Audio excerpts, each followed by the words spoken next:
Pak Projo, saya sebetulnya sempat membaca sedikit, mungkin riwayat singkat, mungkin sangat singkat nih Pak Projo. Dulu katanya pernah kerja di pabrik beras. Ya. Benar? Benar. Apa yang dilakukan itu? Jadi di pabrik beras kita tuh bagiannya adalah menimbang beras, menjahit karung, kemudian ngurusin logistiknya. Itu ya seperti kuli di pabrik beras lah itu. Oke. Jadi kerjanya begitu dari bawah. Nah, kemudian saya juga pernah jadi supir angkot. Supir angkot? Selama 8 bulan. Oke. Nah, itu menjalanin bisnis seperti itu ya bisa ngerasain bahwa bagaimana sih kalau di kalangan yang di bawah itu.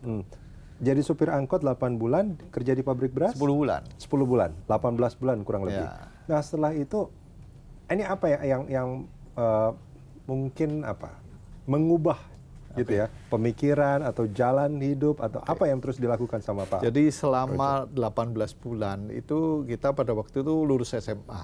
Baru lulus Ya, SMA? Okay. Okay. Jadi saya udah pikir kalau saya begini terus nggak berubah nasib. Ya kan? Akhirnya uangnya 18 karena kerjanya setengah mati, jadi uangnya terkumpul 18 bulan itu. Nah untuk daftar ujian kuliah di beberapa universitas kita tes gitu. Setelah tes, jadi memang sudah ada pemikiran bahwa saya harus melanjutkan sekolah. Ya, karena harus improve ya. Kalau enggak kan kita going nowhere di situ gitu kan. Nah, terus kemudian kan kerja begitu itu berat.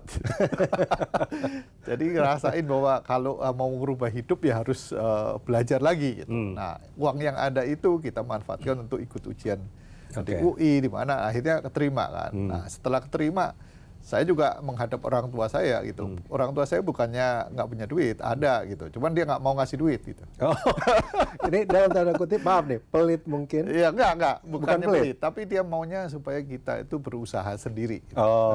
Jadi artinya dididik untuk bertanggung jawab. Ya, jadi itu yang menyebabkan pada waktu lulus pun kita datang ke orang tua. Wah, ini saya lulus dapat diterima di UI, murah kan? Waktu itu 1 semester cuma 15.000. Nah, saya dikontrak sama bapak saya. Ya kamu saya sekolahin 3 tahun, habis itu cari duit sendiri. Apa yang terasa sejak itu Pak? Ya, setelah ditantang sama orang tua seperti itu? Ya kita kita harus berusaha bagaimana survive. Karena 1 bulan saya dikasih cuma 75.000 untuk bayar uang kos, makan, segala macam. Jadi harus survive gitu. Nah untuk survive itu kita harus mencapai yang target-targetnya selama 3 tahun. Habis itu kita cari kerja gitu. Jadi asisten, terus kemudian kerja di luar gitu. Nah, supaya bisa survive gitu. Apa yang dirasakan dengan cara didikan orang tua seperti itu, meskipun orang tua mampu tapi dibatasi dalam tanda kutip kemewahan anaknya, itu cukup ini berpengaruh nggak sama yang jadi dicapai Bapak saat berpengaruh. ini? Jadi berpengaruhnya begini, kita tuh benar-benar kalau mengelola uang itu harus benar-benar optimal. Ya. Jadi kita nggak boleh putus asa walaupun kondisinya dikasih minim gitu kan. Harus berusaha gitu kan. Cari jalan,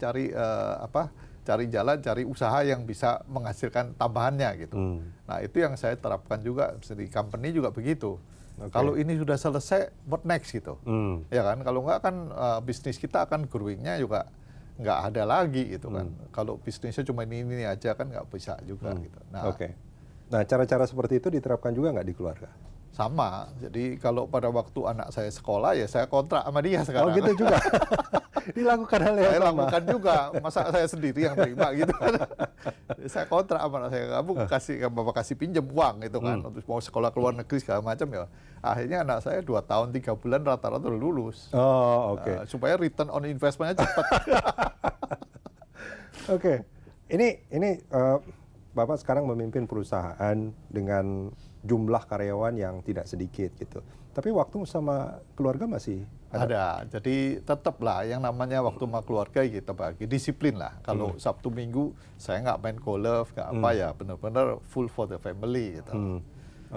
Apa yang dilakukan biasanya sama ya keluarga? Biasa saya ikut nyonya saya belanja gitu kan. Terus sama anak-anak ya ikut main gitu, atau trip gitu. Jangan-jangan ikut belanja Bapak yang bawa ini belanjaannya? Ya kadang-kadang. Nah itu ngerasain, jadi kadang-kadang kita kan kalau keluar itu baru bisa ngerasain seperti apa sih. Kalau saya melihat salah satu itu vibration, jadi ekonomi kita itu kayak apa. Jadi kalau saya mau lihat seperti ekonomi kita bagus apa enggak, Saya kadang-kadang nggak mau lihat angka-angka makro. Tapi? Lihat aja jalanan macet nggak, truk-truknya lewat apa nggak banyak. Terus punya temen yang pabrik dus, ya, nanya sama dia omset kamu naik nggak? Karena semua industri pakai ada packagingnya. Nah kalau dia packagingnya naik berarti ekonominya jalan ya. Oke. Gitu. Simple aja gitu. Pak Projo, apa makna keluarga bagi kesuksesan Bapak sampai saat ini? Jadi kalau keluarga itu memang ada pengorbanan yang harus diberikan kepada waktu kita, ya. Jadi di mana kadang-kadang kita harus pulang malam, kita kadang-kadang harus ketemu orang, kadang-kadang memang kita ada friksi juga gitu kan. Jadi mana yang prioritas gitu. Nah itu pasti ada, ya. Jadi kita nggak bisa ngomong bahwa wah saya demi pekerjaan terus ngelupain keluarga, ya lama-lama diceraiin bini. Jadi harus ada balance lah. Kalau menurut saya sih baik. Saya kan kebetulan juga jadi pengajar gitu ya. Jadi ada balancing ya. Ini untuk sharing ilmu, nah ini untuk keluarga, ini untuk pekerjaan. Gitu. Oke. Sekarang Bapak berada di puncak pimpinan sebuah perusahaan. Masih ada mimpi lain yang pengen dicapai? Gini, jadi mimpinya adalah bagaimana create leaders gitu. Jadi next daripada saya, terus orang-orang saya gitu, itu bagaimana? Itu create leaders. Jadi menurut saya sukses itu kalau saya bisa berhasil menciptakan leader yang sukses. Gitu. Itu saja? Iya. Pak Projo, terima kasih banyak sudah bersama kami di CEO Talk. Thank you. Pemirsa, demikian bincang-bincang saya dengan Projo Sunaryanto, Direktur Utama PT Adi Sarana Armada Tbk. Kita jumpa lagi di CEO Talk episode mendatang. Sampai jumpa.